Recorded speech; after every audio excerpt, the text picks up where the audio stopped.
Justice. Diagnostic d'une situation extrêmement grave. La justice, laboratoire d'une dénégation de l'égalité. À la veille de la réunion du Haut Conseil de la magistrature, le secteur de la justice apparaît aujourd'hui comme l'un des symboles les plus visibles de l'exclusion de la composante noire du pays. Cette réalité est d'autant plus préoccupante qu'elle concerne une institution qui, par essence, est censée incarner l'égalité de citoyens devant la loi. Le Haut Conseil de la magistrature, présidé par le président de la République, est composé du ministre de la Justice, du président de la Cour suprême, du procureur général près ladite Cour, ainsi que de 3 magistrats élus par leur pairs, ne compte actuellement aucun magistrat négro-mauritanien. Cette absence totale n'est ni fortuite ni circonstancielle. Elle est le résultat d'une politique progressive, méthodiquement entretenue depuis des années, qui a atteint aujourd'hui son paroxysme. Il est à un niveau critique jamais égalé.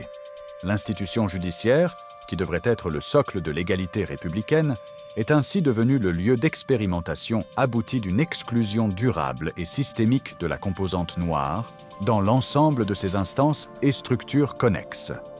Une dynamique ancienne, aujourd'hui à son point de rupture. Cette politique d'exclusion ne date pas d'aujourd'hui. Entamée depuis plusieurs décennies, elle s'est accélérée à partir des années 1990 pour atteindre aujourd'hui un seuil alarmant.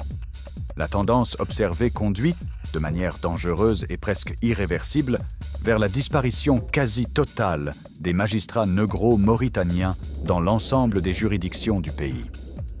Lorsqu'une institution chargée d'incarner l'égalité des citoyens, de rendre la justice et de réguler les conflits sociaux ne parvient plus à refléter la diversité de la société qu'elle sert.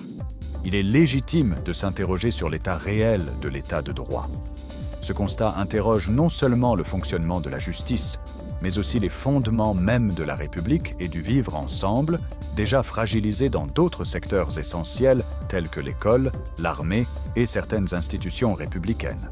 Un appareil judiciaire marqué exclusivement par la composante Beydan. L'analyse de l'appareil judiciaire et de ses institutions annexes révèle une réalité amère. L'inexistence quasi totale de la composante négro-mauritanienne à tous les niveaux de juridiction.